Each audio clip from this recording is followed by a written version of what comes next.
So you're thinking about a new life down in New Zealand. It's a fantastic idea. Today, we're going to break down the two main roads you can take to get there. One for students and one for skilled workers. I mean, it's a dream for so many people, right? You see the stunning landscapes, you hear about the culture, it's just an incredible place. But let's be honest, the immigration process, it can feel like you're trying to solve a giant complicated puzzle. We're going to clear away the confusion by focusing on two of the most popular ways to make New Zealand your home. Think of this as your roadmap for the journey ahead. And that brings us to the first big fork in the road. You have to decide which journey is right for you. Are you going to take the student gateway and use education as your ticket in? Or are you a professional with skills New Zealand is looking for? In that case, the skilled expressway might be your direct flight to residency. Okay, let's dive into that first option, the student gateway. This pathway is all about how New Zealand's amazing education system can be your key to unlocking a life in the country. Now, what I think is really cool about this route is how flexible it is. It's definitely not a one-size-fits-all deal. You've got your standard fee-paying visa, which is what most full-time students get.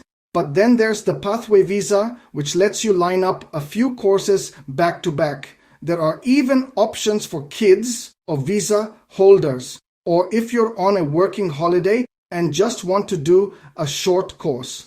The process itself is pretty straightforward, kind of like a three-step dance. First, you've got to do your homework. Find the right course and a school that's approved to take international students. Once they accept you, they'll send you something called an offer of place. And trust me, that document is your golden ticket. It's what you need to actually apply for the visa. Okay, but what if you're already a professional? What if you're ready for a more direct shot at a permanent move? Well, that's where our second path, the skilled expressway, comes into play. This one can lead you straight to a residence visa. The absolute key to this expressway is something called the Green List. Think of it as New Zealand's most wanted list for skilled professionals. And to get on this fast track, your job has to be in tier 1 of that list. We're talking about the really high demand roles like specialist doctors, certain engineers, and top-level tech pros. First things first, there's a hard rule on age. You have to be 55 years old or younger at the exact time you put in your application. No wiggle room on that one. All right? This next part is a big one. So listen up. You can't just be qualified for the job. You have to have a confirmed job offer in your hands, and it's got to be for one of those tier 1 roles from an employer who is officially accredited. That's basically Immigration New Zealand's stamp of approval, saying the company is legit and can hire international talent. Now, let's talk about the cost. You're going to want to be prepared for the application fee. For this direct to residence visa, you're looking at a starting price of 6,450 New Zealand dollars. But wow, look at the payoff. This is where it all becomes worth it. You get to live, work, and study in New Zealand indefinitely. You can bring your partner, your kids too, if they're 24 or younger, and the processing is pretty quick. Even better, after just 2 years, you can apply for a permanent residence visa. That's the one that really locks in your future there. So, whether you're thinking student or skilled worker, there are a few fundamental checks that pretty much everyone has to pass. Think of these as the non-negotiables for almost any New Zealand visa. First up is your health. You have to meet a certain standard of good health. For most people, this just means a medical exam and a chest x-ray from a doctor who's been approved by immigration services. Next up, the character check.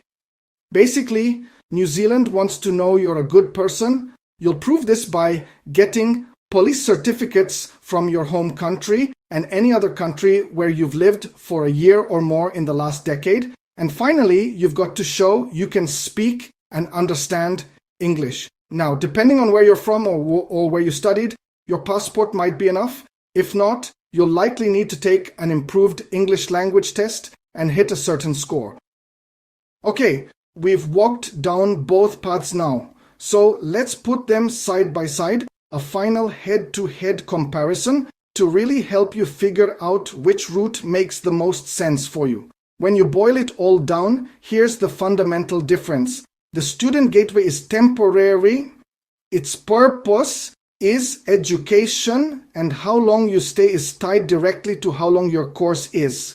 The skilled expressway, on the other hand, is all about your career, and it offers a direct, indefinite path to calling New Zealand home. So at the end of the day, the question really comes back to you. What's your main goal? Are you looking to learn, to grow, to have an amazing educational experience? Or are you ready to jump in with your professional skills and start building a life there for the long haul?